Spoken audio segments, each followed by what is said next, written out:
Well, he's at Southwest 149th and Briarwood and just gave us this package. We're here on Southwest 149th Street between Santa Fe and Western, and as you can see, police helicopters are trying to assess the damage, and the damage path from this tornado here on May 20th, 2013 is unbelievable. As you can see behind me, the path of destruction is just massive. It rolled through here, wiping out everything in its path, and now you can see people are trying to find anything in their homes. We've seen people with suitcases, putting small items in suitcases, just finding everything they can. Support, you can see people hugging right there. Lots of aluminum wrapped around trees. And as we pan over here, you can see Briarwood Elementary. This is where the walls came tumbling down on several hundred students. And we are told, though, that there were no fatalities. That is the good news here at Briarwood Elementary. No fatalities. We're told by Task Force 1, which is comprised of metro area firefighters, that they are now doing a secondary search looking for storm cellars and anybody who might be trapped in this area. And earlier we found a woman whose son was inside Briarwood but made it out alive. I just couldn't see anything, and it was just all loud and I could barely hear stuff. Were you in the hallway? In my classroom. Where in your classroom? Like, just like on the wall, beside the wall. Underneath the table, right? No. No, the wall Beside fell the on wall? his teacher. His teacher's in the hospital. His teacher's in His the teacher hospital. saved his life. Who's his teacher? Mrs. Lowe. I no doubt that God and his teacher, I mean, they lifted a wall off of these kids, several kids. Was a wall on your son? Mm-hmm. Is he okay? He's fine. He's got a little scratch on his leg. Let's see. Perfectly fine. Kai, how scary was that? It was just really scary. I'm not sure he's processed it yet. Say that again? I'm not sure he's processed it yet. How do you process what happened? I'm not sure how I'm processing it. That's why I'm coming to see I mean, we're moving from Oklahoma to Montana in 4 weeks. And now my husband's like, we're leaving now. And here's the scene along 149th Street between Santa Fe and Western. Just a line of emergency vehicles, fire trucks, engines, emergency personnel. They say that these first 24 hours after this tornado are absolutely the most important in terms of finding people who might be trapped underneath cellars and finding anybody, accounting for anybody who may have survived this tornado. Back to you. We wish them well. They're going to be working throughout the night, and we know that. We appreciate them very much. We have a list of public shelters, so if you know someone who is in need of a public shelter, text them this information if you can. And we begin, of course, with the one we've been talking about, St. Andrew's United Methodist Church, 2727 Southwest 119th Street in Oklahoma City. That's roughly at 119th and May. The Moore Community Center is located at 201 South Howard in Moore. You're asked to go there if you need help. Other shelters available, Newcastle Storm Shelter, that's at 851 North Carr in Newcastle. And the Absentee Shawnee Tribe, the Little Axe Resource Center, the Kearney Senior Center, 301 East Maple and Kearney, all of those are being made available to you. Shawnee Athletic Center, Shawnee High School, 1001 North Kennedy, Shawnee. These are probably for the folks who were affected yesterday by the storms. Right, so we haven't forgotten about you folks up there who are suffering. Kearney Senior Citizen Center, 301 East Maple in Kearney, again, opening their doors to those of you who need a place to stay tonight. Mike Morgan has been following these storms all afternoon. We were warned about it last week. The worst case scenario, as you described it, Mike, unfolded today in less than an hour. So quick. And when you talk about the worst case scenario, what that would be, just to recount what has happened, although we certainly know the aftermath of what has happened, but weather-wise, what actually happened was that there was no storm at all right before 2 o'clock in the afternoon. In fact, I was just looking at my texts just now, just kind of going through them and looking back to the afternoon, and I have a text here to Reed Timmer at 1:54 p.m. Quote, wow, spinning plume 12 north of Chickasha. That was the initial cloud that went up at 1:54 p.m. this afternoon. And then I took some notes looking at the Doppler. The tornado set down at 2:48 p.m. and went rapidly violent at 2:48 p.m. That is under 1 hour's time. So that is as fast as it gets. So it is the worst case scenario. Of course, from there it went to an F5 very, very quickly with a debris ball at 1.2 1/4 miles wide. The only comparison I think we can draw to this, not that there is a comparison because there isn't, is Joplin, Missouri. In modern times, it's the only comparison we can draw for you folks that do track these tornado disasters. You see them on nightly news around the country. Tuscaloosa, Alabama, for example, May 3rd, 1999.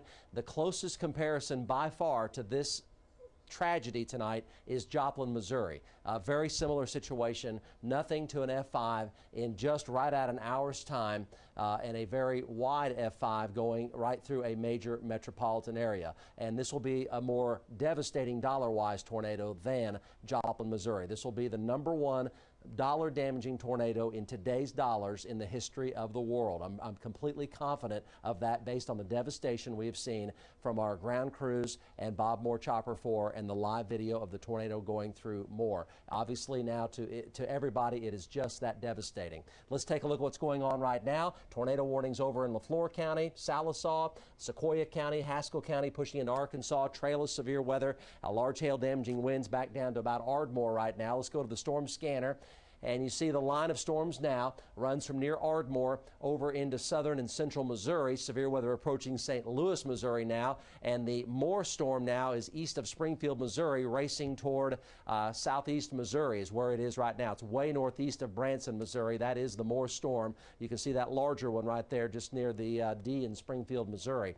And we are clear here in Oklahoma City right now, but there is some energy in the jet stream approaching from the west.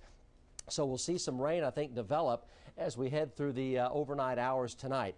Let's back up here and take a look at Mike Bennett's video again. We had a lot of trackers out today, including Bob Moore Chopper 4, and Mike Bennett was taking a look at this initial development. There it is in that barrel shape or elephant trunk shaped tornado. It was already violent, and that was out at Newcastle. This is not too far from 149th Street Southwest, down around Newcastle and the river and Penn Avenue, far southwestern Oklahoma City, if you will.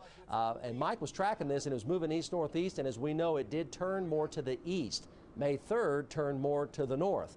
This one turned more to the east, and Mike had to back out of it for a little while because it made that turn right down 19th Street in Moore and hit the Warren Theater and the Moore Medical Center. So he had to back out a little bit because it did turn to the east, and you can clearly see the violent nature of this F5 tornado. At one point, again, the debris ball was 2 1/4 mile wide. For those of you who may not have been watching our live coverage, just to kind of add to the information, here is the radar loop from the South Doppler. There's the South Doppler near Newcastle, and you can see right there before your eyes, there's Bridge Creek. This is the Bailey Turnpike right here. That's Newcastle, and this is Moore right here. You can see the hook in its rapid developmental stages as the tornado was first setting down southeast of Tuttle as it was approaching Newcastle, and Mark Dillard reported some extensive damage, some severe damage in North Newcastle, right up there near the Newcastle Casino. So this was the beginning of the event, and that would have been at exactly 2:48 p.m. Kevin and Linda this afternoon. It crossed I-35 in the Warren Theater at 3:24. Thank you very much, Mike. Now you're showing us some of that video. We know that Emily Sutton and photojournalist Kevin Josephy were on that storm as well, oftentimes getting a little out of position as it moved toward them. Take a look.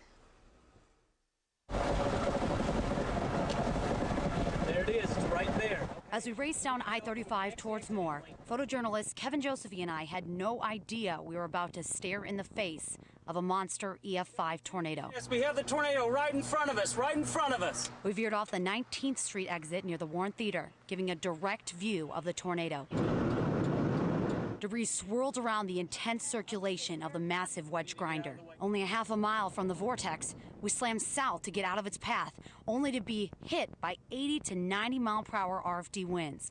We're in the path now. Where do we go? South? South. Just go south. Yeah, go south. Keep going. We're okay. We're pulling away from it, Emily. We're doing fine. We're pulling away from it. Once the tornado passed I-35, we looped around only to be showered with mountains of debris, and our hearts sank. We continue to track the wedge tornado east along southeast 149th Street as it slowly decreased in intensity. It's weakening, it's dying. The tornado roped out 10 miles east of Moore, leaving devastation and chaos in its wake.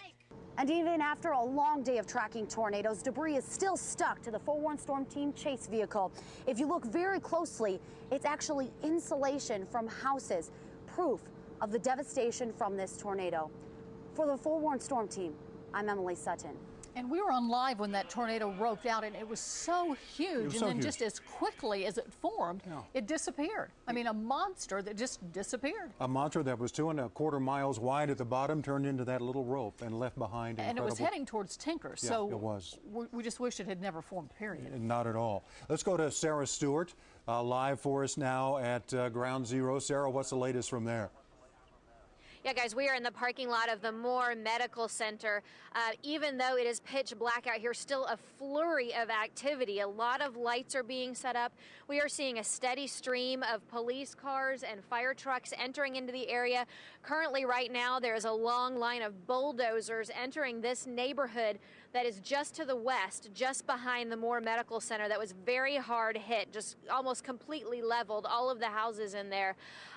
So we're hoping that it stays dry for everyone sifting through debris, because we are seeing a little bit of lightning in the area, and we just heard a little bit of thunder. So we're hoping it stays dry, because obviously a lot of work will be going on just throughout the night here. Now, I'm told here at the Moore Medical Center, I do not believe that there were any injuries. I'm told they were able to get all the patients that were upstairs down to the ground floor. And it's really just amazing that there were no injuries here. Taking a look at just the massive mess here, just cars tossed everywhere, debris everywhere, 2x4s stuck into the walls of the building, just a total mess. But the good news, no injuries here at this Moore Medical Center. And as we were in the neighborhood just behind here earlier, we did not hear of any fatalities in that neighborhood as well. A lot of people rode out the storms in their storm shelters. Some of them actually had to hold the doors down because the tornado, in one case, actually did rip the door open on a storm shelter.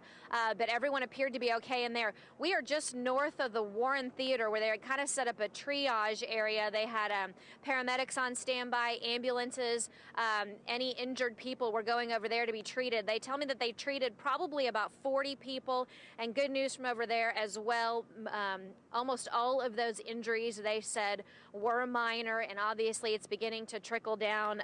Not as many people moving into there. I think a lot of the work tonight is going to be sifting through debris, clearing areas, and just, securing this area and making it safe for the night hours that are ahead of us. Kevin and Linda. All right, Sarah, we appreciate that very much. And we know that we want to get you, as we're coming up on the 9:30 hour, let's get you the grim numbers real quick.